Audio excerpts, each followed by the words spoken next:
जय हिंद दोस्तों, मैं फिर अजर उज्ज्वल परिवार की तरफ से आप लोगों के बीच में अपनी क्लास लेकर के। और चलिए दोस्तों शुरू करते हैं अपनी क्लास।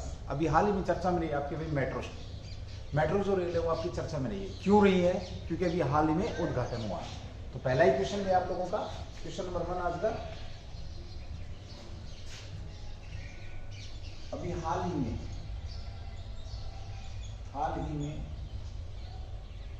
पुणे में, कहां पर भाई? पुणे में किसके द्वारा मेट्रो का उद्घाटन किया गया? किसका भाई? मेट्रो का उद्घाटन किया गया।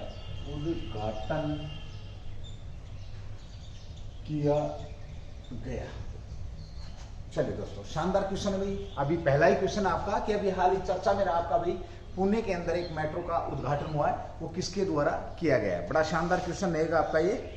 चलिए, और 2022 में पूछे जाने की प्रबल संभावना रहेगी। चलिए बात करते हैं, सबसे पहले लेते हैं इस क्वेश्चन का आंसर। जो पुणे के अंदर जो अभी उद्घाटन हुआ है वो किसके द्वारा किया गया है? तो प्रधानमंत्री पीएम मोदी के द्वारा। किसने किया है? पीएम मोदी ने क्या किया? इसका उद्घाटन किया। ठीक है, पहली बात तो ये होगी, पीएम मोदी द्वारा उद्घाटन किया गया है। कब किया गया है?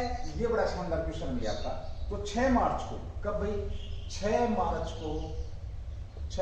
2022 को आपका ये उद्घाटन किया था। कहां पर? पुणे के अंदर, पीएम मोदी द्वारा। अब यहां पर हम एक बात और कर लेते हैं। पीएम मोदी ने ही यहां पर एक मूर्ति का, एक प्रतिमा का भी अनावरण किया था भाई। किसका किया था? प्रतिमा का अनावरण किया था या उद्घाटन किया था? अनावरण किया था। ध्यान रखिए, प्रतिमा का जो अनावरण किया था पुणे के अंदर, वो किसका किया गया था? तो शिवाजी महाराज का। शिवाजी महाराज की जो मूर्ति थी उसका अनावरण किया गया है। अब यहाँ पर पूछा जा सकता है कि शिवाजी महाराज को लेकर के मैं एक बार बात करूं, थोड़ी सी बात करूंगा, क्योंकि देखिए वीर जो लोग रहे हैं जिन्होंने हमारी मातृभूमि के लिए अपने प्राण न्यौछावर किए, उन लोगों पर बात करेंगे। तो शिवाजी जो महाराज की मूर्ति का अनावरण किया गया है। 9.5 कह सकते हैं लमसम, इतने फीट इसकी क्या थी? हाइट थी भाई। ठीक है, साथ ही हम यहाँ पर बात करते हैं कि किससे बनी हुई है? ये गन मेटल से बनी हुई है। गन मेटल का मतलब क्या होता है कि जो आपकी गन होती है, जिस मेटल से गन बनता है, उस मेटल से ये बनी हुई है। प्रतिमा की बात करें तो शिवाजी जो महाराज थे, इन्होंने किसकी उपाधि धारण कर रखी थी? तो छत्रपति की उपाधि धारण कर रखी थी भाई। उपाधि की अगर हम बात करें तो किसकी उपाधि धारण थी? इनके पास छत्रपति की उपाधि धारण थी। और सबसे ज्यादा परेशान किसको किया इन्होंने?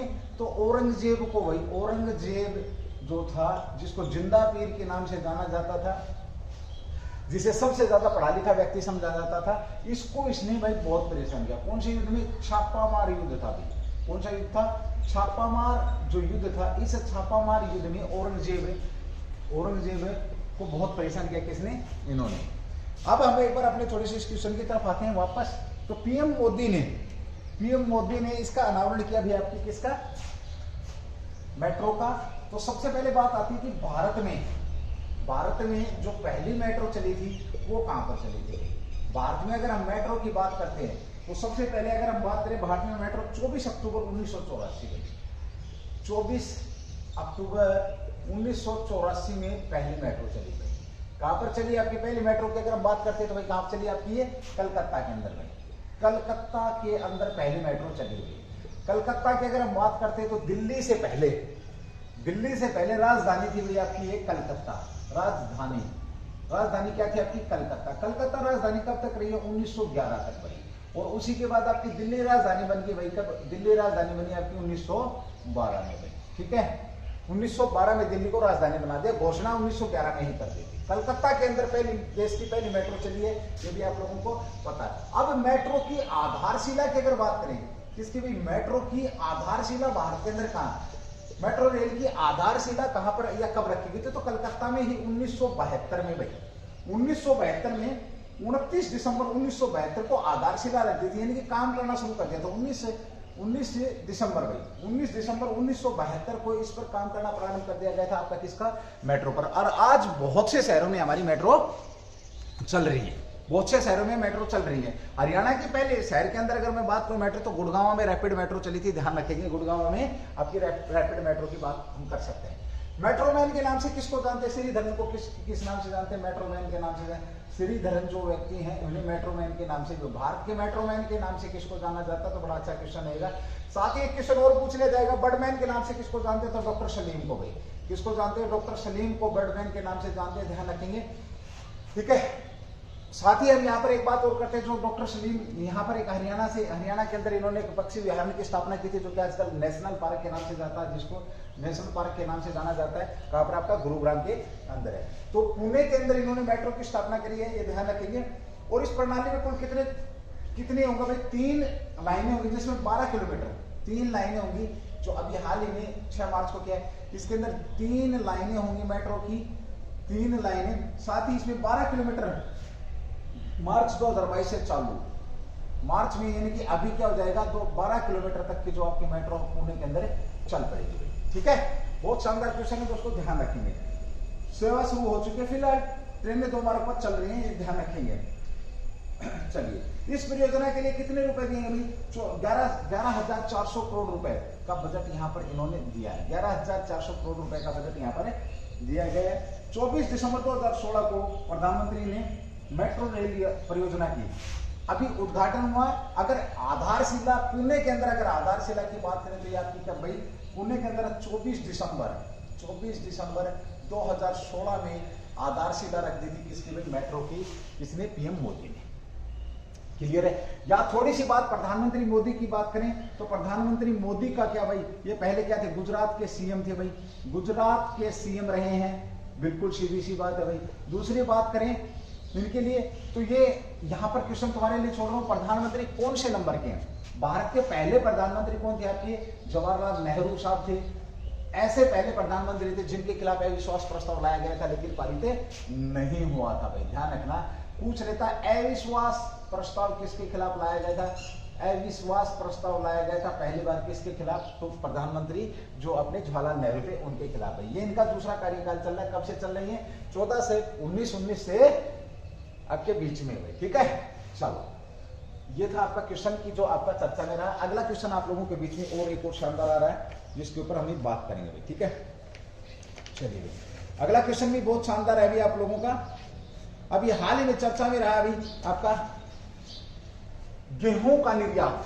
आपने सुना होगा, पीछे हमने गेहूं का निर्यात किया था, और अभी गेहूं यूरोपियन कंट्री में बहुत महंगा हो रखा है, क्योंकि यूक्रेन और रूस वार के चलते, यूक्रेन और रूस वार के चलते गेहूं की मांग कह सकते 40% से ज्यादा महंगा वहां पर हो चुका है। तो गेहूं का हमने निर्यात किया था, एक मानवीय आधार पर हमने एक मदद करी थी खाद्य पदार्थों की।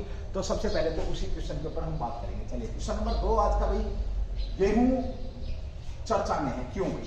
गेहूं जो अनाज है, खाद्य पदार्थ है, अनाज चर्चा में है, क्यों भाई? भारत में गेहूं चर्चा में है, क्यों? चलिए, सबसे पहले तो बात करते हैं सितंबर अक्टूबर में बोया जाने वाला, और मार्च, अभी इसकी क्या, मार्च अप्रैल में इसकी क्या फसल की कटाई होती है। ये आपका एक प्रकार का दुनिया का पहला ऐसा घास है जो मक्का के बाद दूसरा बोया जाता है, ठीक है। खाद्य पदार्थों में अगर हम बात करें तो मक्का के बाद विश्व में दूसरा बोया जाने वाला फसल आपकी यही है, यही प्रकार का घास है। यहां पर हम बात करें, अब चर्चा में क्यों है? चर्चा में इसलिए कि भारत इसका तीसरा सबसे बड़ा निर्यातक है, रिकॉर्ड तोड़ निर्यात किया इसने भी, तो तीसरा सबसे बड़ा निर्यातक कह सकते हैं, आपूर्ति करने वाला बन गया अभी। चलो, हम करते हैं क्या, रिकॉर्ड, भारत ने इसका रिकॉर्ड तोड़ निर्यात किया, अभी रिकॉर्ड बनाया है निर्यात करने में। देखिए, कभी एक समय था जब हमारे पास गेहूं नहीं थे और गेहूं का हमें आयात करना पड़ता था। आज अगर हम 2022 की बात करते हैं तो आज हम इस लेवल में है कि हम रिकॉर्ड बना रहे हैं। किसका रिकॉर्ड बना रहे हैं? गेहूं का निर्यात करके, यानी कि लोगों को खाना खिला रहे हैं। चलिए, इस क्वेश्चन के बाद सारी चीजें आपकी क्लियर हो जाएंगी। सबसे पहले बात करें, भारत लगभग 70 लाख टन गेहूं का निर्यात करने जा रहा है वित्त वर्ष में। इस वित्त वर्ष का मतलब मार्च टू मार्च की बात होती है भाई। इस वित्त वर्ष में कितना? 70 लाख, कितना भाई आपका? 70 लाख टन गेहूं, 70 लाख टन गेहूं का निर्यात किया जा रहा है भारत की तरफ से भाई, 70 लाख टन। और अभी हाल ही में इसी वजह से चर्चा में, साथ ही हमने कहां पर भेजा था, तो अफगानिस्तान में भाई, अफगानिस्तान में हमने भेजा था, गेहूं की मदद करी थी या खाद्य पदार्थों की हमने मदद करी थी, क्योंकि अफगानिस्तान में वहां पर भी क्या सरकार, तालिबान आया था, सरकार बदली हुई थी, युद्ध हुआ था, अमेरिका की सेना वापस गई थी, यूएसए की सेना वापस गई थी, तो काफी अस्त व्यस्त था, लोगों को खाने की चीजों का क्या पड़ रहा था, वहां पर लोगों को खाने की जो चीजें हैं वो वहां पर नहीं मिल पा रही थी, इसलिए हमने मानवीय आधार पर क्या की, मदद करी है अफगानिस्तान के लिए। ठीक है, ध्यान रखिए, भारत द्वारा गेहूं के उच्चतम निर्यात में से एक होगा। दूसरी बात, भारत दुनिया का सबसे बड़ा गेहूं उत्पादक, भारत दुनिया का सबसे बड़ा, दुनिया का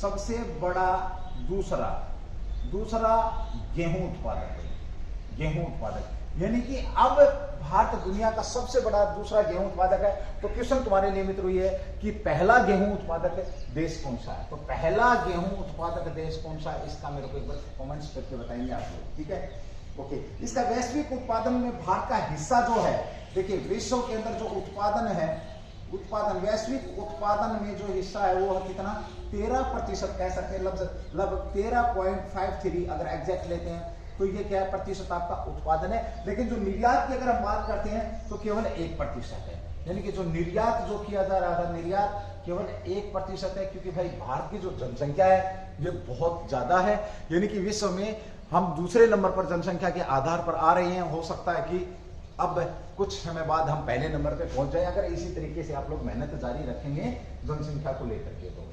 ठीक है, ओके। भारत का सालाना लगभग 108 मिलियन जो टन है, मिलियन टन गेहूं का उत्पादन किया जाता है, 108 मिलियन टन का। और अधिकांश उत्पादन कहां चला जाता है, घरेलू खपत में, घरेलू जो खपत है इसी के अंदर चला जाता है। और दोस्तों मैंने बात करी थी आप लोगों से कि हमारी जो जनसंख्या है, हम इतना सारा गेहूं खुद ही हजम कर जाते हैं, केवल 1% गेहूं हम लोगों को देते हैं। लेकिन इस बार 70 लाख टन गेहूं दिया है, टेंशन नहीं लेना भाई, इसका मतलब उत्पादन हमने बढ़ाया है।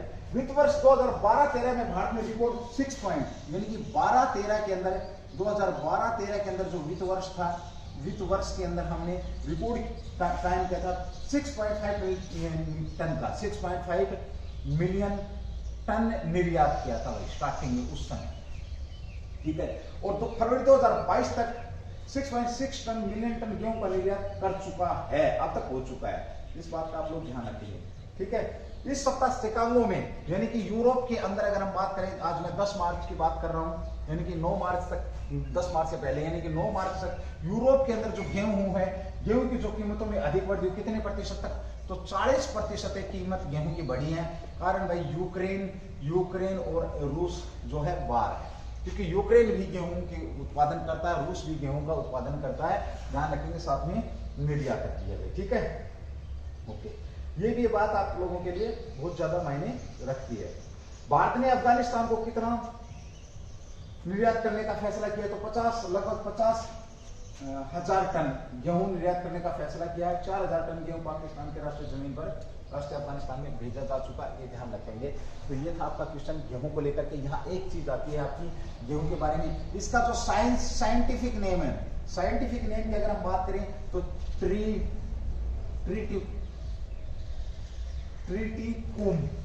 ट्रिटिकुम के नाम से इसको जाना जाता है गेहूं को।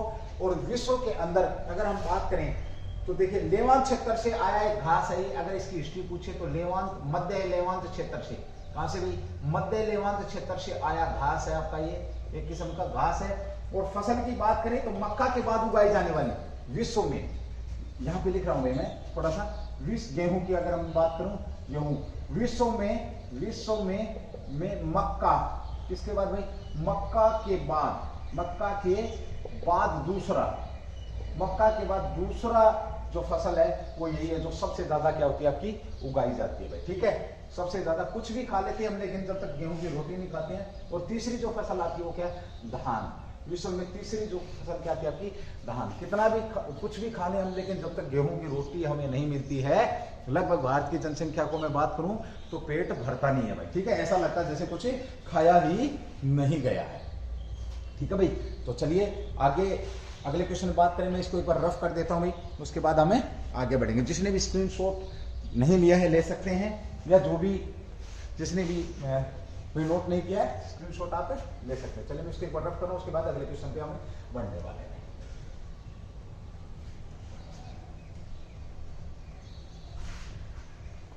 आप भाई थोड़ी सी क्लासों को ना शेयर नहीं करते, मेरी बार बार एक ही शिकायत है, अरे सुन लो भाई इस शिकायत को भी थोड़ा सा शेयर करें, क्लास को थोड़ा सा बढ़ाएं। हम आपको पर डे के हिसाब से जो भी आपका कंटेंट जो बन रहा है उसको हम दे रहे हैं, इंपोर्टेंस क्वेश्चन के साथ जो भी आपका करंट है आप लोगों के बीच में दिया जा रहा है, ठीक है।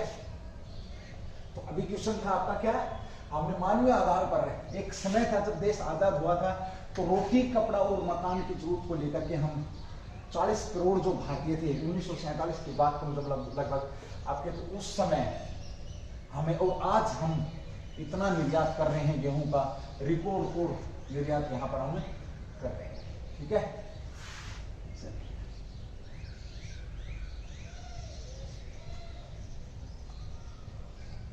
70 लाख टन मैटर करता हुआ इतना गेहूं का भेजना भाई, ठीक है। चलो अगले क्वेश्चन की बात करेंगे। क्वेश्चन नंबर 3 जो आज का रहेगा आपके बीच में, बड़ा ही शानदार क्वेश्चन रहने वाला है। हाल ही में चर्चा में रहा आपका शौचागृह कार्यक्रम। कौन सा कार्यक्रम चर्चा में रहा, ये क्या है? तो क्वेश्चन नंबर आपका वही 3 है, शौचागृह। आपका शौचागृह कार्यक्रम चर्चा, ठीक है। जैसा कि आपको पता है कि जब से मोदी सरकार आई है स्वच्छता को लेकर के बहुत कुछ यहाँ पर किया जा रहा है। सुलभ शौचालय जगह जगह पर बनाए जा रहे हैं। ओडीएफ जो गांव है उनकी संख्या बढ़ती जा रही है। जो ओडीएफ यानी कि मतलब खुले में शौच मुक्त भारत बनाया जा रहा है। और आज़ादी के अमृत महोत्सव में अलग अलग स्वच्छता को लेकर के भी अलग अलग काम किए जा रहे हैं। स्वच्छता दिवस भी मनाया जाना प्रारंभ हो गया है। स्वच्छ योजना भी शुरू की गई थी। तो वो सारी की सारी चीजें आपको इस क्वेश्चन से मिलने वाली है। चलिए बात करते हैं कब भाई स्वच्छता को लेकर के उद्देश्य इसका देखिए, स्वच्छता को लेकर के उद्देश्य की अगर हम बात करें तो स्वच्छता को लेकर के यह कार्यक्रम, स्वच्छता को लेकर के स्वच्छता के प्रति जागरूकता बढ़ाने के लिए, जागरूकता बढ़ाने के लिए, स्वच्छता के प्रति जागरूकता बढ़ाने के लिए यह कार्यक्रम आपका किया जा रहा है, ठीक है। 5 मार्च 2022 को 1.25 दिन का इसके महत्व को बताया जा रहा है। 5 मार्च से इसको शुरू किया गया। 5 मार्च 2022 से 1.25 दिन का स्वच्छता के महत्व, स्वाधीनता और स्वच्छता का महत्व बताया जा रहा है। स्वच्छता का महत्व क्या बताया जा रहा है, महत्व भाई क्या महत्व है, ठीक है, ओके। आवास और शहरी मामलों के जो मंत्रालय हैं उन्होंने संस्कृति मंत्रालय और जल शक्ति मंत्रालय, देखिए कौन कौन से मंत्रालय, सीधा सा पूछेगा कि स्वच्छ जो कार्यक्रम चलाया गया था किस किस मंत्रालय के द्वारा चलाया गया था। बड़ा शानदार क्वेश्चन आना यहाँ पर आपका बन जाएगा। तो इसके अंदर कौन कौन, आवास और शहरी मंत्रालय भाई, आवास और शहरी मंत्रालय, क्योंकि स्वच्छता की तो शहरी और गांव दोनों, शहरी मंत्रालय भी दोनों में जरूरत पड़ती है भाई। और कौन इसके साथ है भाई, इसके साथ और कौन हो जाएगा आपका सांस्कृतिक मंत्रालय, सांस्कृतिक मंत्रालय भी, सांस्कृतिक मंत्रालय। साथ में और कौन हो जाएगा भाई, जल शक्ति मंत्रालय, जल शक्ति जो मंत्रालय है, मंत्रालय भाई कह सकते हैं मंत्रालय। इन तीनों द्वारा, अब क्वेश्चन आता कि मंत्रालय तो 3 हो गए, ठीक है भाई। अब पूछ लेगा इन तीनों मंत्रालय ने किसके सहयोग से इस स्वच्छागृह कार्यक्रम को चलाया था। तो किसके सहयोग की अगर हम बात करें यहाँ पर, तो सहयोग लिया भाई सुलभ इंटरनेशनल के सहयोग से। आपका किसके सहयोग से, तो आपका सुलभ जो है, सुलभ इंटरनेशनल के सहयोग से, सहयोग कौन सा सहयोग भाई, सुलभ इंटरनेशनल के सहयोग से ये यहाँ पर इन्होंने क्या किया है, स्वच्छता कार्यक्रम में लागू किया। 3 क्वेश्चन आपके यहाँ पर हो गए। और ये जो कार्यक्रम है किसका हिस्सा रहेगा, आजादी के अमृत महोत्सव का हिस्सा रहेगा। ध्यान रखेंगे आजादी के अमृत महोत्सव है, अमृत महोत्सव का हिस्सा रहेगा। आजादी के अमृत महोत्सव का हिस्सा रहने वाला है, ये भी आप लोग ध्यान रखेंगे। उद्देश्य मैंने आप लोगों को बता दिया है, स्वच्छता, स्वाधीनता और सुलभता के प्रति जागरूकता पैदा करना, यानी कि ऑल ओवर अगर हम बात करें तो जागरूकता पैदा करना। ठीक है, ये अब जो आपका स्वच्छता जो कार्यक्रम है इसकी बात करें, बहुत शानदार क्वेश्चन, किस प्रोग्राम से प्रभावित होकर के या किस आंदोलन से प्रभावित होकर के ये स्वच्छता जो कार्यक्रम चलाया गया था, तो ध्यान रखेंगे। देखिए, स्वच्छाग्रह जो अभियान है दुनिया का सबसे बड़ा, कह सकते हैं दुनिया का सबसे बड़ा भी, ठीक है, दुनिया का सबसे बड़ा प्रभावी जन आंदोलन था एक सत्याग्रह। इसके प्रभाव से सत्याग्रह, किसके प्रभाव में आकर, सत्याग्रह से प्रेरित होकर के जो दुनिया का सबसे बड़ा जन आंदोलन था भैया आपका, ये जन आंदोलन की अगर हम बात करें तो जो सत्याग्रह आंदोलन से प्रभावित होकर के, सत्याग्रह आंदोलन से प्रभावित होकर के ये स्वच्छाग्रह कार्यक्रम आपका चलाया गया। बहुत शानदार क्वेश्चन है। साथ ही हम यहाँ पर बात करते हैं, देखिए स्वच्छ भारत अभियान, एक आपने सुना होगा, देखो ये तो स्वच्छाग्रह कार्यक्रम एक स्वच्छ भारत अभियान जो आपका चलाया गया था। स्वच्छ भारत अभियान कब चलाया गया था? भारत अभियान की अगर हम बात करते हैं, यानी कि स्वच्छ भारत अभियान, भारत में क्या हो, स्वच्छता हो, इन सब चीजों को लेकर के एक अभियान चलाया गया था भारत की सरकार के द्वारा। तो वो अभियान, उसके ऊपर भी हम यहाँ पर बात कर लेते हैं। पहले इसकी बात देखो, उद्देश्य स्वच्छता और स्वाधीनता और सुलभता के प्रति क्या, जागरूकता पैदा करना। 5 मार्च 2022 को इसको स्टार्ट किया गया।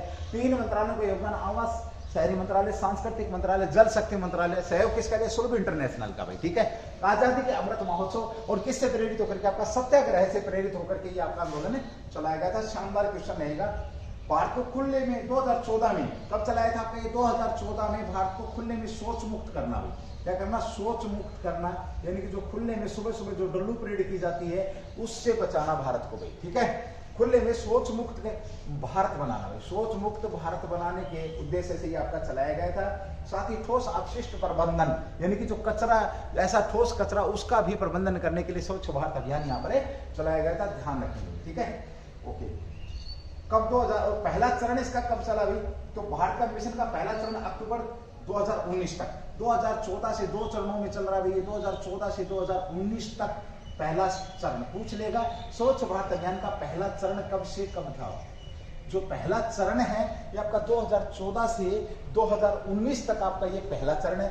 दूसरा चरण कब चलाया गया भाई? दूसरे अगर हम चरण की बात करते हैं, दूसरे भाग की अगर हम बात करते हैं तो आपका 2020 से लेकर के और कब तक चलाया गया? आपका 25 तक। इसी कार्यक्रम को मजबूती प्रदान करने के लिए 2020 से 2025 तक आपका ये चलाया जाएगा। ठीक है, हमने बात करी स्वच्छ भारत अभियान की, तो स्वच्छ भारत अभियान आपका 2014 से 2019 तक पहला चरण चलाया गया। दूसरे चरण की अगर हम बात करते तो 2020 से लेकर के 2025 तक ODF बनाना, मतलब सोच मुक्त भारत बनाना, या जो आपका ठोस कचरा प्रबंधन भाई, किस प्रकार का ठोस कचरा प्रबंधन, और इसके लिए स्वच्छता को लेकर के एक प्रतियोगिता भी हुई।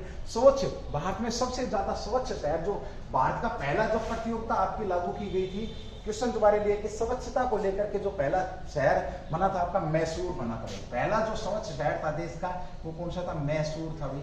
मैसूर कहां पर भाई? वही कर्नाटक के अंदर आपका जो मैसूर है उसी की यहाँ पर ये बात कर रहे हैं। अब लगातार चौथी बार भी आपका कौन बना? आपका इंदौर भाई।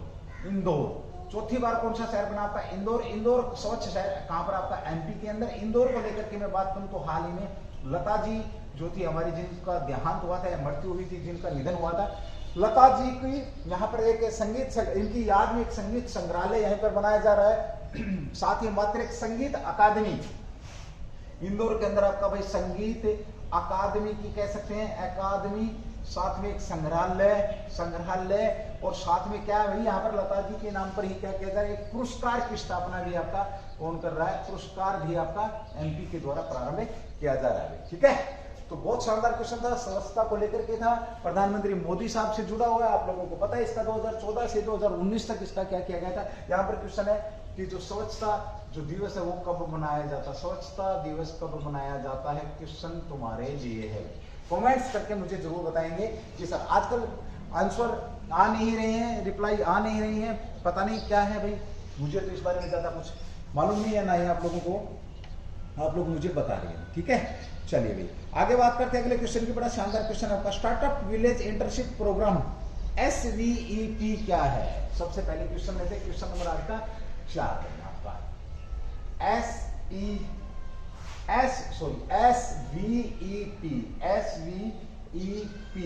इसका हो जाएगा आपका भाई स्टार्टअप विलेज एंटरप्रेन्योरशिप प्रोग्राम। क्या हो जाएगा भाई आपका स्टार्टअप विलेज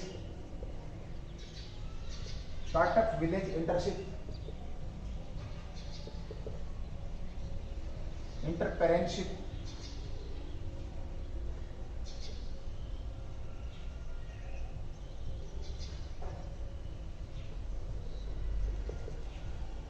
प्रोग्राम।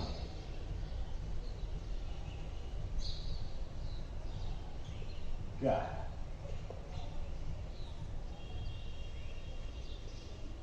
सीधी सी बात करूं तो गैर कृषि यानी कि गांवों के जो लोग हैं उनकी गरीबी को दूर करने के लिए, उनको रोजगार देने के लिए, गांव के लोगों को, गांव के जो लोग हैं गैर कृषि, जो गैर कृषक लोग हैं यानी कि जो किसान नहीं है, गरीब हैं, गांव में रह रहे हैं, उनसे संबंधित आपकी ये योजना है। मैं ये कहूं कि गांव के इलाकों या ग्रामीण इलाकों की गरीबी को दूर करने के लिए, उन्हें मजबूत बनाने के लिए, उनकी अर्थव्यवस्था को मजबूत बनाने के लिए इस प्रोग्राम को लॉन्च किया गया है, जो कि आपका SVEP startup village entrepreneurship program के नाम से इसको जाना गया है। चलिए इसके ऊपर हम बात करते हैं। सबसे पहले तो ये क्या भाई स्टार्टअप ग्राम उद्यमिता कार्यक्रम, स्टार्टअप ग्राम उद्यमिता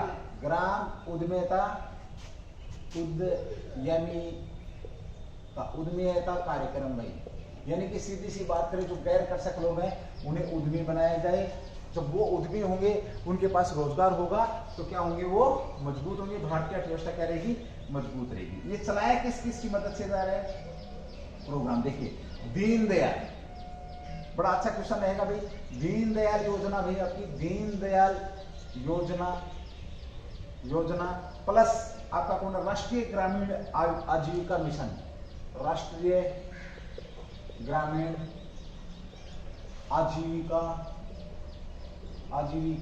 मिशन भाई, आजीविका मिशन इनकी कह सकते हैं हम, क्या है भाई आपकी दीनदयाल, आप इसको इस तरीके से भी समझ सकते हैं DAY प्लस आपका NRLM, इन दोनों का कार्यक्रम है। सीधा सा पूछेगा कि SVEP जो कार्यक्रम है ये किसका कार्यक्रम है, तो मित्रों ये आपका दीनदयाल योजना और राष्ट्रीय ग्रामीण आजीविका मिशन योजना। यानी कि अगर सीधी सी बात करें तो आप लोग समझ चुके हैं इस क्वेश्चन को कि ये क्वेश्चन है क्या, ये प्रोग्राम है क्या। मतलब लोगों को रोजगार देने से है, मतलब जो लोग बेचारे गरीब हैं उनको काम देने से है। सीधी सी बात करें हम यहाँ पर तो ये इनका क्या है, एक है उपयोजना है।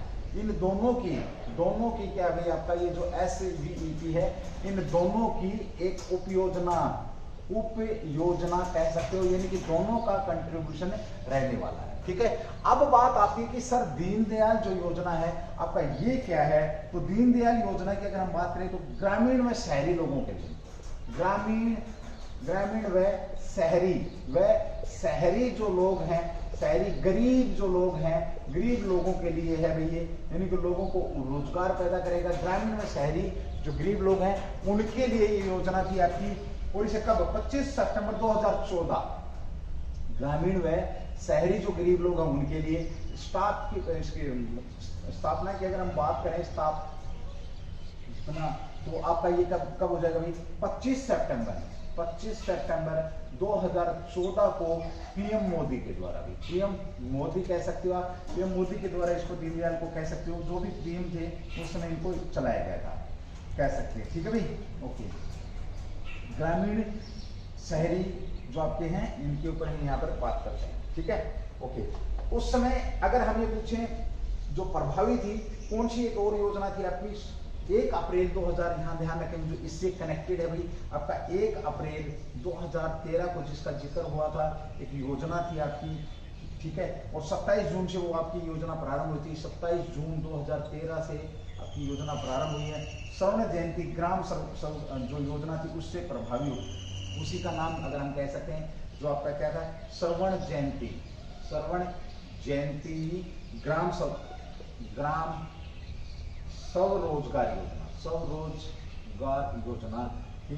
उससे उसी का पुनर्गठन के रूप में किसको देखा जाता है? देखो एक योजना थी आपकी 1 अप्रैल 2013 को, आपका श्रवण जो जयंती ग्राम स्वरोजगार जो योजना थी, इस योजना को कह सकते हैं हमने पुनर्गठन करके कि कौन सी योजना बना दी आपकी? तो दीनदयाल योजना। सीधा सा पूछ लेगा कि यह योजना कहाँ से निकल करके आई या किसकी जगह पर। जिस प्रकार से आपका जो आपका योजना आयोग था, योजना आयोग की जगह किसने काम करना शुरू कर दिया था? अभी नीति आयोग ने। ठीक है, उसी तरीके से यहाँ पर पूछ सकता है। तो श्रवण जयंती ग्रामीण जो आपकी स्वरोजगार योजना 27 जून 2013 से पुनर्गठन के तहत इसको क्या, दीनदयाल योजना, और आपकी लागू कब हो गई है? ये आपके सामने है। ठीक है, ओके। अब बात आती है, ये हो गया आपका दूसरा। ये जो योजना है आपकी, इसकी अगर हम बात करें, आपकी जो राष्ट्रीय ग्रामीण आजीविका विकास की अगर हम बात करते हैं, तो ये भी बड़ा अच्छा आपका क्वेश्चन यहाँ पर बन जाता है। ठीक है, राष्ट्रीय ग्रामीण विकास और आपकी दीनदयाल योजना दोनों के दोनों हो चुकी है अभी। चलिए, ग्रामीण विकास मंत्रालय द्वारा इसको कब लागू किया गया था? किसको? SVP की अगर हम बात करते हैं तो ये 2016 में, 2016 के अंदर कब लागू किया गया था इसको? 2016 के अंदर ग्रामीण विकास मंत्रालय द्वारा 2016 में SVP को लागू किया गया था। यानी कि जो गैर कृषक लोग हैं उनके लिए भी ये यहाँ पर काम करेगा। यह ग्रामीण गरीबों को उद्देश्य की अगर हम बात करें तो इसका उद्देश्य भी लिख सकते हैं। जो गरीब ग्रामीण है उन्हें गरीबी से बाहर निकालेगा। यानी कि गरीब जो ग्रामीण है, ग्रामीणों को गरीबी से बाहर निकालेगा। गरीब ग्रामीणों को क्या करेगा भैया? गरीबी से बाहर निकालेगा। ये आपकी योजना है। ठीक है, चलिए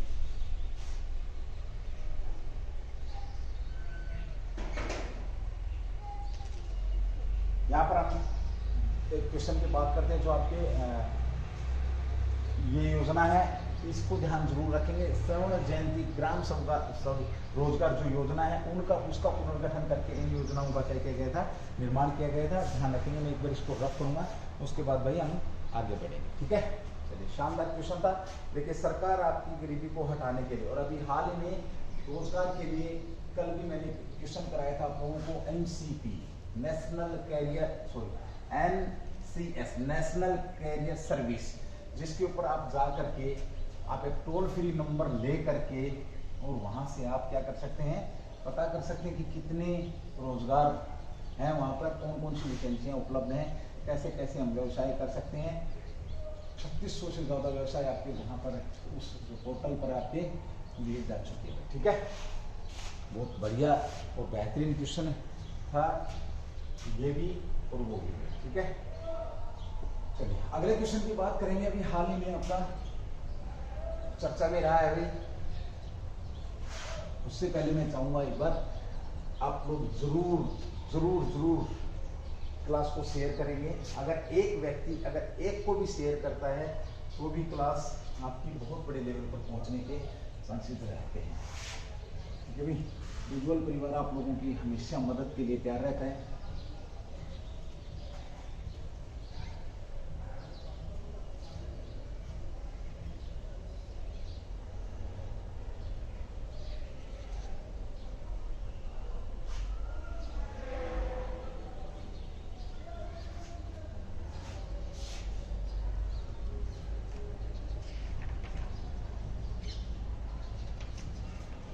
चलिए, अभी हाल ही में आपका सुंदरवन चर्चा में रहा है। आपका सुंदरवन चर्चा में रहा है। क्यों? आपका सुंदरवन चर्चा में है।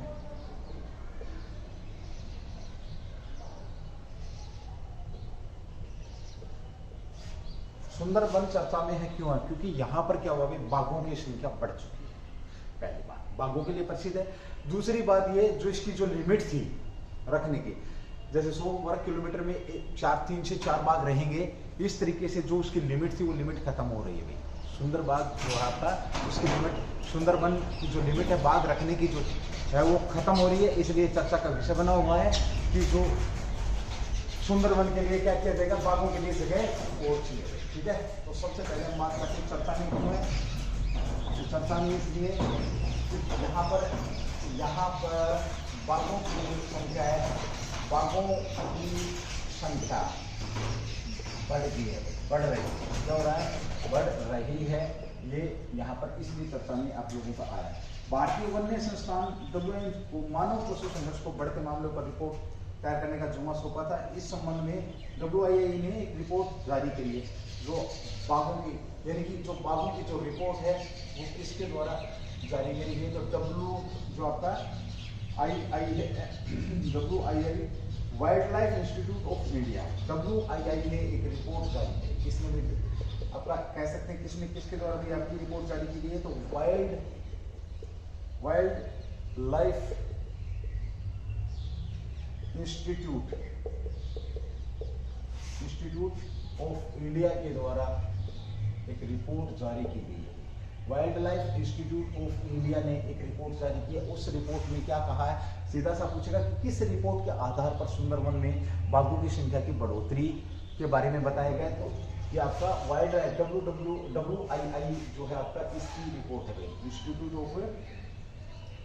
अब आते हैं इसकी स्थापना, तो पर्यावरण वन और जलवायु परिवर्तन मंत्रालय के तहत, जो ये आपका किस मंत्रालय के तहत आता है, तो पर्यावरण वन जलवायु परिवर्तन मंत्रालय के तहत, परिवर्तन जो मंत्रालय के तहत इसको स्वायत्त संस्था के तौर पर इसकी क्या की गई थी, स्थापना की गई थी। कब स्थापना की गई थी भाई इसकी, जिसने ये रिपोर्ट सौंपी तो 1982 में इसकी स्थापना की गई थी। सीधा सा पूछेगा आपका wild life institute of India किसके अंडर आता है आपका, तो ये आपका पर्यावरण वन और जलवायु परिवर्तन मंत्रालय के अंदर ये आपका अंडर ये आपका आ रहा है। ठीक है, ओके। साथ ही बात करते हैं कब इसकी, तो ये आपका जो 1982 में स्थापित किया था। जैव विविधता कह सकते हैं, लुप्त प्राय प्राणी जाति, सारी की सारी चीजें यहाँ पर ये इसी की जिम्मेवारी रहती है। एक आपका भाई बाघों को लेकर के NTCA राष्ट्रीय बाघ संरक्षण प्राधिकरण, राष्ट्रीय बाघ कह सकते हो आप इसको, राष्ट्रीय बाघ प्राधिकरण संरक्षण, राष्ट्रीय बाघ संरक्षण प्राधिकरण की स्थापना भी की गई। ठीक है, इसका काम क्या है, राज्य वन विभागों के साथ एक काम क्या है, देखिए ये राज्य वन विभाग जो आपके राज्य वन विभाग के साथ राष्ट्रीय बाघ जनगणना अखिल भारतीय बाघ अनुसंधान के लिए जिम्मेदार है। ठीक है, तो इसका काम क्या, राज्य वन विभाग और जो WII जो आपका है इसके साथ भी काम करता। राष्ट्रीय बाघ जनगणना कह सकते हैं, तो जो बाघों की जनगणना है, जनगणना के लिए ये भी जिम्मेवार आपका NTCA, यानी कि बाघों को लुप्त होने से बचाने के लिए, साथ ही हम ये कहीं बाघों की गिनती रखने के लिए, एक जो लुप्त प्राय जाति है उसको बचाने के लिए ये काम कर रहा है। विशेष तौर पे किसके लिए भी, बाघों के लिए आपका NTCA काम कर रहा है। क्वेश्चन तुम्हारे लिए इसकी स्थापना कब की गई थी। ठीक है, क्वेश्चन तुम्हारे लिए क्या है, इसकी स्थापना की गई थी। अब हम सुंदरवन की थोड़ी सी बात कर लेते हैं। देखिए हमने यहाँ पर बात की सुंदरवन चर्चा में, क्योंकि भाई बाघों की संख्या को लेकर के चर्चा में कहा जा रहा है कि जितने बाघ रख सकता था ये उतने बाघ यहाँ पर बढ़ चुके हैं। WIA ने ये रिपोर्ट जारी करता है, जो पर्यावरण एवं जन मंत्रालय के तहत आपका आता है। साथ ही 1982 में इसकी स्थापना WII जो आपका wild life institute of India है इसकी स्थापना करी गई थी। और साथ ही हम NTCA भी इसका संबंध किससे, बाघों से, ये भी WIA के साथ मिलकर के काम करता, बाघों की जनगणना, जनसंख्या और उनकी बढ़ना और घटने पर ये बड़ा ध्यान रखता। अब सुंदरवन की अगर हम बात करते हैं तो सुंदरवन दुनिया का सबसे बड़ा मेट्रो, तो कह सकते हैं दुनिया का सबसे बड़ा, जैसा कि आप लोग जानते हैं भारत का नहीं भाई दुनिया का सबसे बड़ा नदीय डेल्टा कह सकते हैं, नदीय डेल्टा है, ये भी आप लोग जानते हैं। तो मैग्रो डेल्टा के नाम से भी इसको जाना जाता है। कौन सा भाई, मैग्रो डेल्टा इसे कहा जाता है। क्या कहा जाता है, मैग्रो डेल्टा कहा जाता है, ध्यान रखेंगे। मैग्रो डेल्टा जो कि आपका कितने, देखिए 2 देशों के अंदर भाई 10,000 आपका वर्ग किलोमीटर के अंदर फैला हुआ है, 10,000 वर्ग किलोमीटर के अंदर ये आपका फैला हुआ है। ठीक है, साथ ही हम यहाँ बात करते हैं 100 जो वर्ग किलोमीटर है, 100 वर्ग किलोमीटर में हम कहें तो आपके 3 से 4 शेर रह सकते हैं, 3 से 4 बाघ आपके रह सकते हैं। अब इसमें हम बात करें तो भारत के पास जो है, भारत के पास जो सुंदरबन है डेल्टा है, कह सकते हैं मैंग्रोव डेल्टा है, सुंदरबन जो डेल्टा है ये कितना 4000 किलोमीटर वर्ग किलोमीटर जो है आपका वर्ग किलोमीटर कहाँ पर है, भारत के अंदर है। बाकी का कहाँ पर है भैया आपका, बाकी की अगर हम बात करें तो ये आपका कहाँ पर है, बांग्लादेश के अंदर। कहाँ पर है, बांग्लादेश के अंदर है। बाकी कहाँ आपका है, बांग्लादेश के अंदर, ये भी आप लोग जानते हैं। ओके, सुंदरबन रॉयल बाघ टाइगर्स का घर है। सुंदरबन विशेष तौर पे बात करें, सुंदरबन जो आपका किसके लिए भी, सुंदरबन में सबसे ज्यादा अगर हम बात करते हैं किस लिए, तो ये बंगाल्स रॉयल्स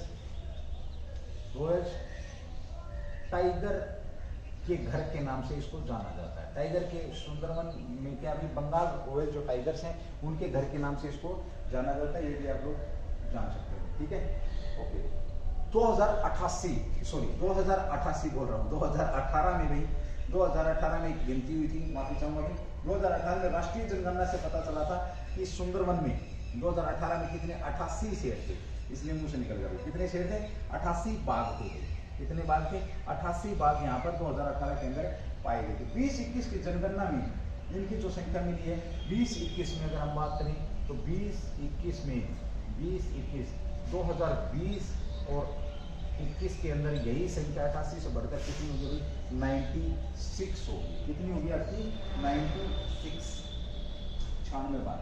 और यह बाघों की जनसंख्या की मतलब बात करें, बाघों की वृद्धि को दर्शाता है। चर्चा में क्यों है, बाघों की वृद्धि के कारण बढ़ी है या बाघों की वृद्धि हुई है, इसलिए ये चर्चा में आपका रहा है। मैंने बात की सुंदरबन डेल्टा की, तो ये आपका सुंदरबन डेल्टा कहाँ पर, भारत के अंदर 10,000 वर्ग, मैंग्रोव डेल्टा भी कहते हैं इसको, 10,000 वर्ग किलोमीटर में फैला हुआ है। बाघ यहाँ पर बंगाल रॉयल टाइगर के घर के नाम से इसको जाना जाता है।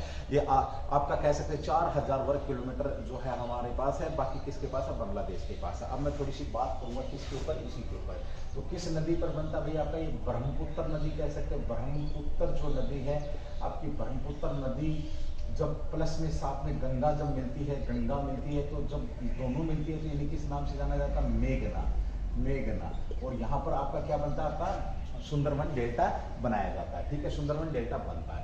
यहाँ पर ब्रह्मपुत्र नदी अगर भारत में प्रवेश करती है तो कहाँ से, अरुणाचल प्रदेश से ये प्रवेश करती है भारत में। किससे, नामचा पर्वत से टकरा करके, भाई नामचा पर्वत जो है उससे टकरा करके ये प्रवेश करती है और असम के अंदर क्या लाती है, असम में बाढ़ लाती है, क्योंकि अपने साथ ये भारी अवसाद लेकर के आती है। हम इसको कह सकते हैं, जिस प्रकार हम कोसी नदी को बिहार के शोक के नाम से जानते हैं, किसको भाई, कोसी जो नदी है आपकी उसको बिहार का शोक कहा जाता है। क्या कहा जाता है, बिहार के शोक के नाम से जानते हैं। उसी प्रकार से हम असम में कह सकते हैं कि असम में बाढ़ लाने की जिम्मेदारी किसकी है, इसी की है। अब ये नदियां जो आपस में जाकर के क्या आगे जाकर के मिलकर के सुंदरबन डेल्टा बनाती है। नदी है विश्व का सबसे बड़ा नदी है, डेल्टा के तौर पे इसको मैंग्रोव डेल्टा भी कहा जाता है। साथ ही बात करते हैं बांग्लादेश के अंदर, तो बांग्लादेश के साथ जो सीमा रेखा बनती है हमारी, तो रेड क्लिफ के द्वारा कह सकते हैं। रेड क्लिफ क्योंकि उस समय जब ये अलग हुआ था उससे पहले इस बांग्लादेश को पूर्वी पाकिस्तान के नाम से जाना जाता था, पूर्वी पाकिस्तान के नाम से इसको जाना जाता था। साथ ही कहीं इसका जो राष्ट्रीय गान है, राष्ट्रीय गान किसके, एक भारतीय के द्वारा लिखा गया है। गान का नाम अमर सोनार बांग्ला। ये गान लिखा गया, किसके द्वारा लिखा गया, कृष्ण कुमार। अमर सोनार बांग्ला किस भारतीय ने लिखा, बांग्लादेश का क्या भी आपका ढाका, इसकी क्या भी ढाका की अगर हम बात करें तो ढाका इसकी राजधानी है, ध्यान रखेंगे। ठीक है, ओके। यहाँ पर हम एक बात और कर लेते हैं कि बांग्लादेश की जो सीमा है कितने, तो 5 स्टेटों के साथ बांग्लादेश की सीमा लगती है। 5 स्टेटों में आपका क्या हो जाएगा, मिजोरम हो गया, असम हो गया, आपका त्रिपुरा हो गया, मेघालय हो गया भाई आपका, एक अलग से मेघालय हो गया, ठीक है, और एक आपका वेस्ट बंगाल होगा। क्या होगा आपका, वेस्ट बंगाल होगा, पश्चिम बंगाल। सबसे ज्यादा जो सीमा रेखा ये भारत के साथ बनाता है 4096 किलोमीटर भाई, और सबसे ज्यादा बांग्लादेश के साथ स्टेट की बात करें तो कौन सा बनाता है, आपका वेस्ट बंगाल क्या पर बनाता है सीमा रेखा। तो बड़ा शानदार क्वेश्चन था, सुंदरबन डेल्टा आपका चर्चा में रहा है। क्यों रहा है, क्या हुआ है, बाघों की संख्या बढ़ी है, वृद्धि दर्ज करी गई है। 18 में कितने थे, 88 बाघ थे, और अब वर्तमान में कितने पाए गए हैं भाई आपके 96 बाघ पाए गए हैं, ये ध्यान रखेंगे। और साथ ही 96 बार यहाँ पर पाए गए हैं। बहुत शानदार क्वेश्चन आप लोगों का ये आने वाले समय में आप लोगों को मिल जाएगा। ठीक है भाई, चलिए अभी भारत का एक स्वदेशी विमान चर्चा में रहा है। कौन सा विमान भारत का स्वदेशी विमान चर्चा में रहा है? क्वेश्चन नंबर 6 आपका क्वेश्चन नंबर 6 है, भारत का स्वदेशी विमान चर्चा में रहा है। कौन सा विमान स्वदेशी विमान चर्चा में है? चर्चा में है क्यों? चलिए बात करते हैं। जो हंसा आपका कौन सा चर्चा में रहा अभी? आपका हंसा की न्यू जनरेशन, हंसा एनजी चर्चा में रहा है। चर्चा में क्या है? इसकी नई जनरेशन आई है। क्या ये इसकी नई जनरेशन? इसका मतलब ये कि पहले भी बना रखा था, अब दोबारा से बनाया। इसका ये सबसे कम खपत करेगा किसकी? तेल की जो ऑयल है वो सबसे, ईंधन सबसे कम खाएगा। ध्यान रखें चर्चा में क्यों भी ईंधन आपका कम खाने वाला है, ईंधन कम खाने वाला है। साथ ही हम बात करें तो वाणिज्य के लिए ये बिल्कुल सही है भाई। 2 सीट का है, छोटा है। इसके अंदर कितनी सीटें? 2 सीटें, यानी कि व्यापारी जो लोग हैं अब उनके लिए सफर करना आसान हो जाएगा, ये ध्यान रखेंगे। हंसा जो एनजी है इसके ऊपर हम यहाँ पर बात करेंगे। किसने इसका किया है? तो आपका डिजाइन किसने किया है? तो हंसा एनजी वैज्ञानिक औद्योगिक अनुसंधान परिषद, राष्ट्रीय एरोस्पेस प्रयोगशाला। तो किसके द्वारा भाई? CSIR प्लस NAL दोनों ने इसको डिजाइन किया। अनुसंधान देखिए कौन कौन से आपका, एक तो ये होगा वैज्ञानिक जो आपका CSIR है आपका, तो वैज्ञानिक और औद्योगिक अनुसंधान परिषद, ठीक है। दूसरा NA आपका नेशनल राष्ट्रीय एरोस्पेस प्रयोगशाला, जो आपका इन्होंने मिलकर के इसे इसके द्वारा स्वदेशी रूप से डिजाइन किया। किस रूप से भाई? स्वदेशी रूप से इसको डिजाइन किया। किस रूप से? स्वदेशी रूप से इसको डिजाइन किया है। हंसा का संस्करण है, 2 सीट वाला विमान है। और इसे पहले कब?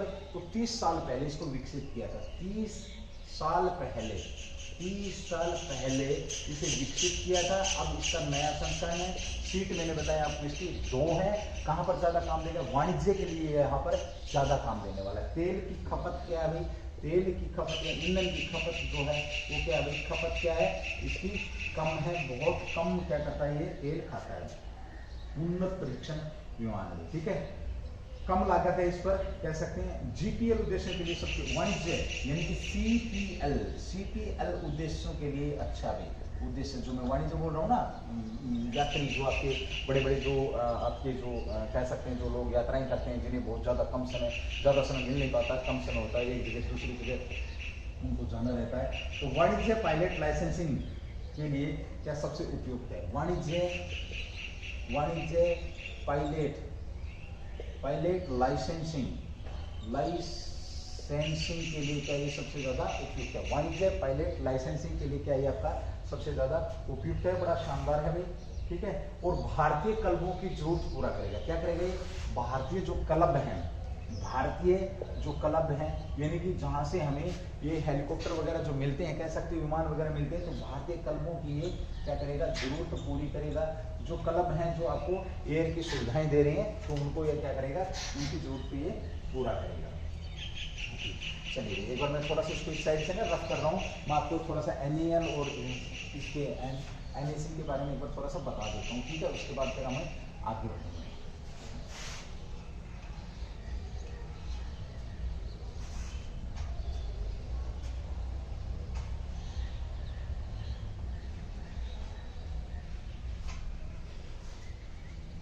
चलिए इसमें आपका जो NAL है, NAL की नेशनल एरोस्पेस NAL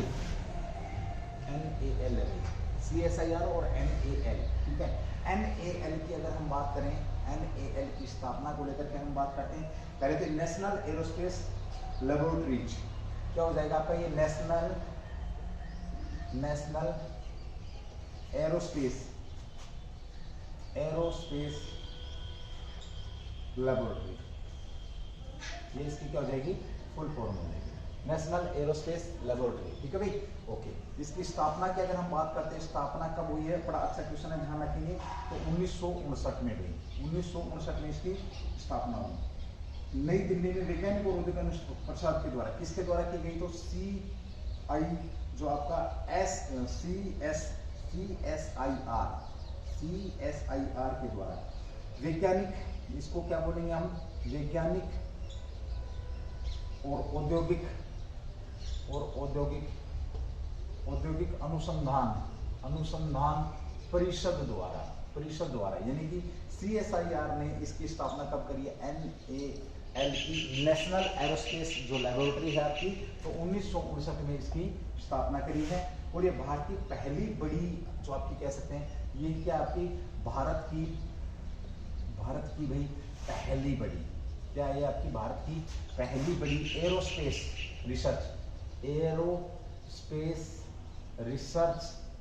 रिसर्च करने वाली पहली, आप कह सकते हो, फर्म है, रिसर्च फर्म है या कंपनी है, जो भी है, भारत की पहली एरोस्पेस रिसर्च फर्म, सबसे बड़ी और पहली बड़ी, कौन, NAL आपका, ठीक है, ओके। यह हिंदुस्तान एरो जो लिमिटेड है, HAL कौन सी आपकी, हिंदुस्तान एरोनॉटिक्स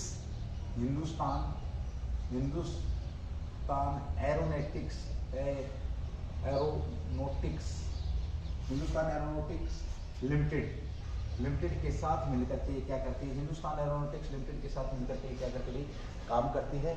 ये भी आप लोग ध्यान रखेंगे, किसके साथ काम करती है, हिंदुस्तान एरोनॉटिक्स के साथ मिलकर के काम करती है। रक्षा अनुसंधान विकास और कौन किसके साथ मिलती है, प्लस DRDO और डिफेंस रिसर्च डेवलपमेंट ऑर्गेनाइजेशन, और आपका भारतीय अंतरिक्ष अनुसंधान कौन सा आपका, इसरो। अब देखो भाई, जो आपका स्थापना NAL की स्थापना CSIR ने करी, तो NAL जो काम करती है किसके साथ, HAL आपका मैंने लिख दिया हिंदुस्तान एरोनॉटिक्स लिमिटेड, प्लस में आपका DRDO defence research development organisation, plus अंतरराष्ट्रीय ISRO Indian space research organisation के साथ मिलकर के ये क्या करती है, काम करती है। और अभी इसी ने डिजाइन किया है स्वदेशी आपका छोटा आपका वाणिज्य के लिए जो काम आएगा, आपका व्यापार के लिए काम आएगा, कम ईंधन खपत के लिए काम आएगा। हंसा नाम उसका, हंसा न्यू जनरेशन के नाम से इसको जाना गया। 30 साल पहले इसको बना दिया था हंसा NG जो है आपका, ये नई जनरेशन का जो विमान था इसको बना दिया गया, ठीक है। तो इसका प्रशिक्षण की अगर हम बात करें तो 5 मार्च को किसका भाई, हंसा का जो प्रशिक्षण किया गया है, हंसा का प्रशिक्षण 5 मार्च को किया गया है। 5 मार्च को किया गया है, कहाँ पर, 5 मार्च 2022 को पुदुचेरी के जो सफलतापूर्वक, कहाँ पर भाई, पुदुचेरी के अंदर इसका सफलतापूर्वक क्या किया गया, प्रशिक्षण किया। ध्यान रखेंगे 19 फरवरी को हंसा NG ने 19 फेब को हंसा NG ने 90 मिनट में 140 समुद्री मील दूरी तय की। कितनी भाई, 90 मिनट में 140 नॉटिकल जो मील है वो इसने दूरी तय करी है, ठीक है। ये इसका सफल प्रशिक्षण किया गया, इसलिए चर्चा में आता है। बहुत शानदार क्वेश्चन है, गर्व करने की बात है कि हमारे पास भी हमारी जो कंपनियां हैं भारत की, वो इस प्रकार से काम कर रही है, ठीक है। चलिए अगले क्वेश्चन की बात करते हैं, एक बार मैं इसको रफ करता हूं, उसके बाद हमें आगे बढ़ेंगे, ठीक है।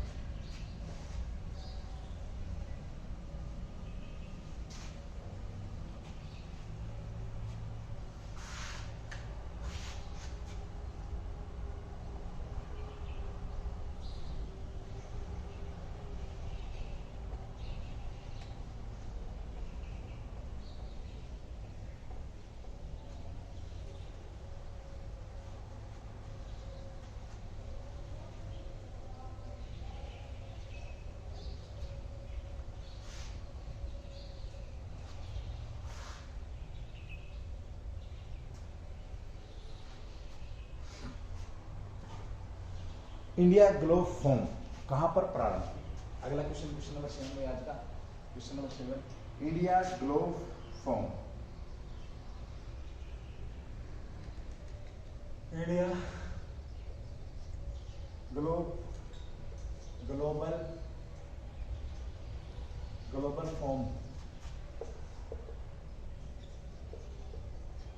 फोरम कहां शुरू किया गया है, कहां आरंभ किया गया?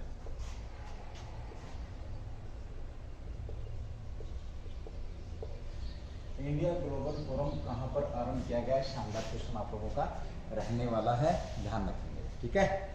चलो इसका आंसर तो ले लेते हैं पहले हम, उसके बाद बात करते हैं।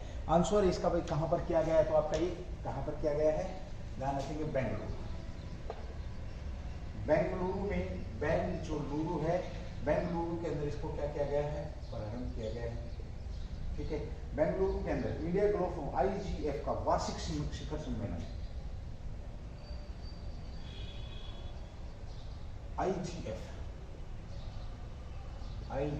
कह सकते हैं इसको, ठीक है। फॉर्म कहां पर, तो ये वार्षिक शिखर सम्मेलन आपका बेंगलुरु के अंदर। क्या भैया पे एक शिखर सम्मेलन है वार्षिक, जो आपका क्या है शिखर सम्मेलन, शिखर सम्मेलन है ये आपका किया गया है।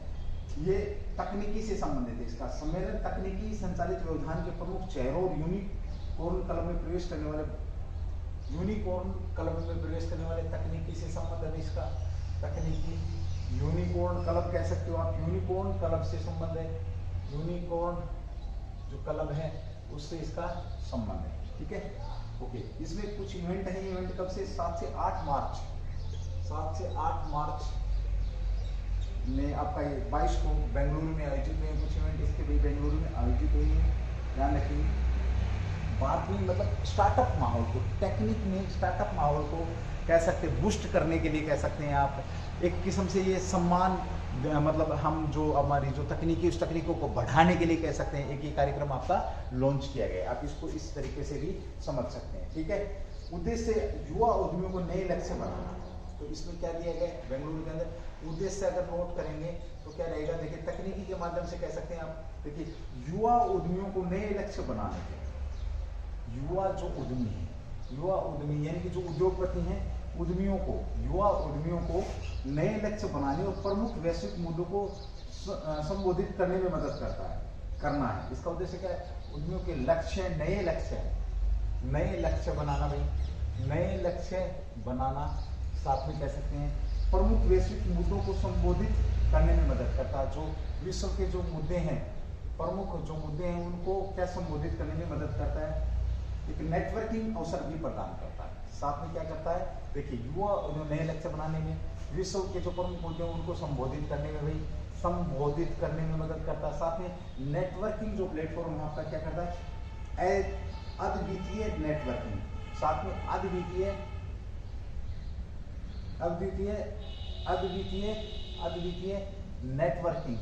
नेटवर्किंग कह सकते हैं अवसर प्रदान करता है, नेटवर्किंग क्या करता है आपका भी ये अवसर प्रदान करता है, नेटवर्किंग अवसर प्रदान करता है, ठीक है, अवसर प्रदान करता है, ये आपका जो IGF है, ठीक है।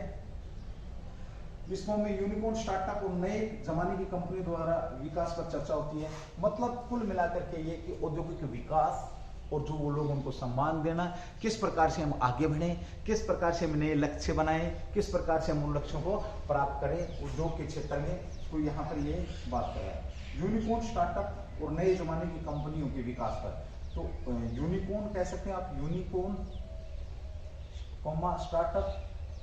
स्टार्टअप्स और नए जमाने की जो कंपनियां हैं, नए जमाने की जो कंपनियां हैं, यूनिकॉर्न स्टार्टअप्स और नए जमाने की जो कंपनियां हैं, उन कंपनियों के विकास पर चर्चा करना कि भाई इन्होंने कैसे विकास किया है, एक किस्म से एक माहौल यहाँ पर दिया जा रहा है, ठीक है। ओके, इसमें कौन कौन प्रतिभागी, सीधी सी बात करें IGF में किसने भाग लिया, तो निर्मला सीतारमण हुई, निर्मला जो सीतारमण है, निर्मला सीतारमण जो हमारी वित्त मंत्री है, सीतारमण जी ने, प्लस में सांस्कृतिक, विदेश और सांस्कृतिक राज्य मंत्री, विदेश और सांस्कृतिक राज्य मंत्री हैं, सांस्कृतिक जो राज्य मंत्री हैं कौन है आपकी मंत्री, मीनाक्षी जो लेखी हैं, मीनाक्षी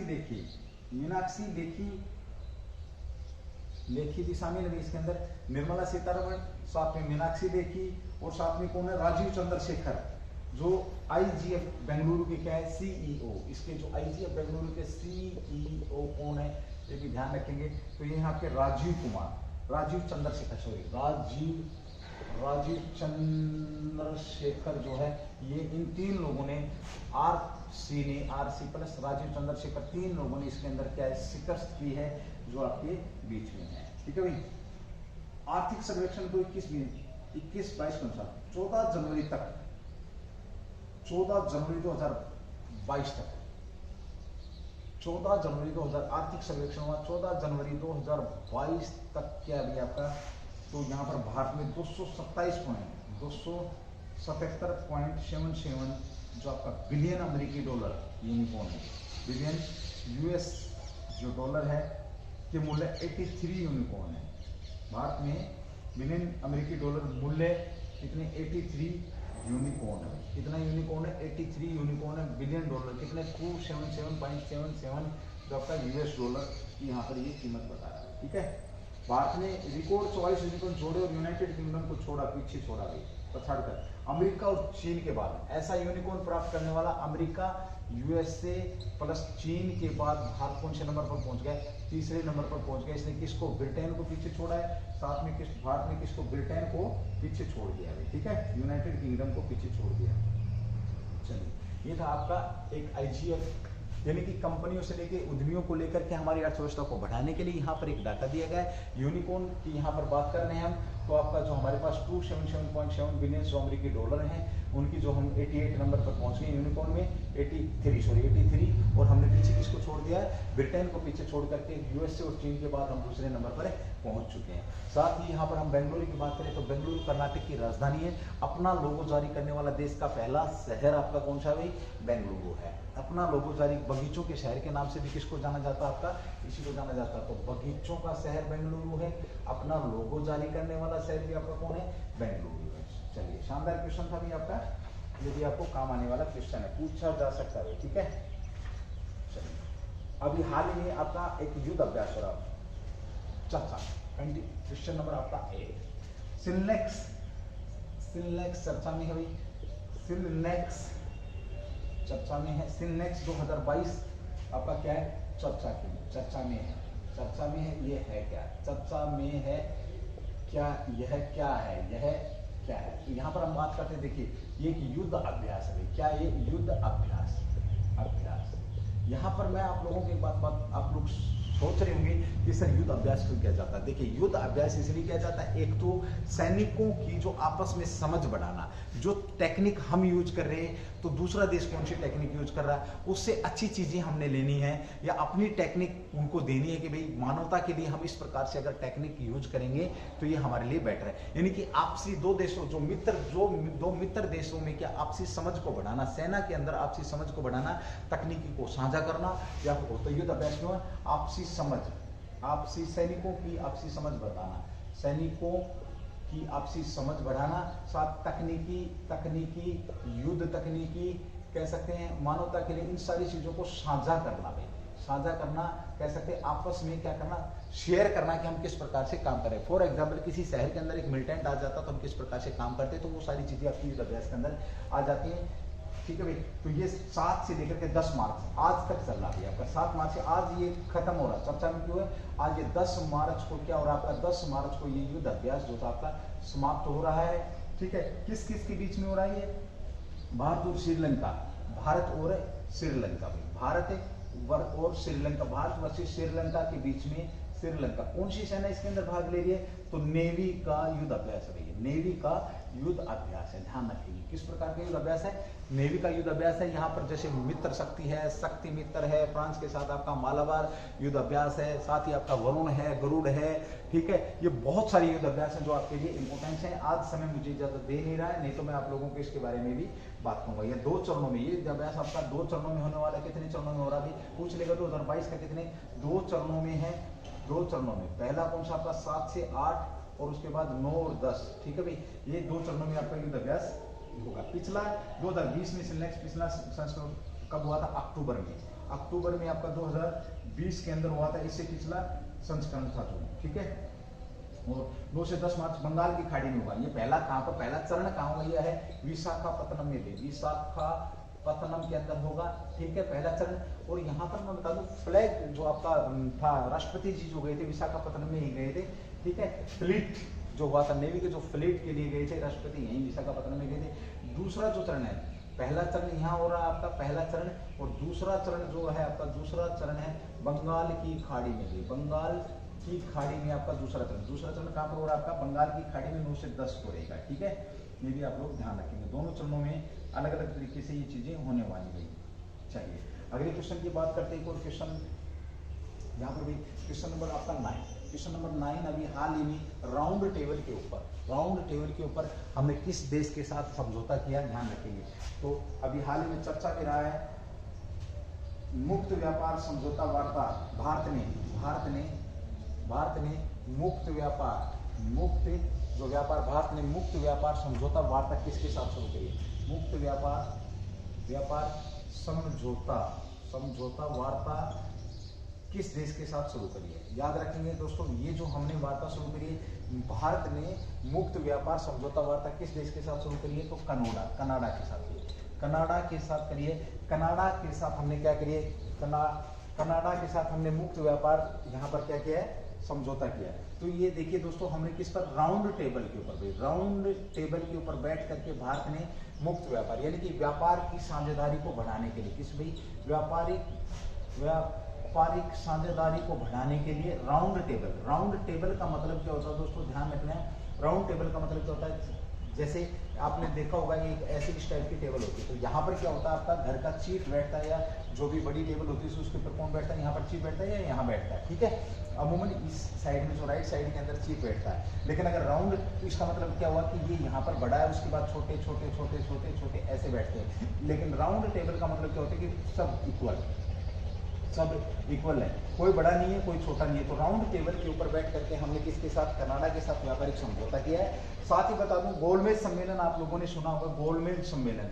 वो जो गोलमेज सम्मेलन था, इसका मतलब ये था कि जो जिस मेज के ऊपर बैठ करके भारतीयों ने, भारत की जो राष्ट्रीय कांग्रेस थी, जिसमें महात्मा गांधी ने भी और जो और हमारे नेता थे, उन्होंने गोलमेज सम्मेलन में भाग लिया था। तो गोलमेज का मतलब उस समय यही था अंग्रेजों की तरफ से कि भाई हम भारतीयों को छोटा नहीं समझ रहे हैं। हालांकि ये अलग बात थी कि उन्होंने हमें कभी बराबर का समझा ही नहीं, ठीक है।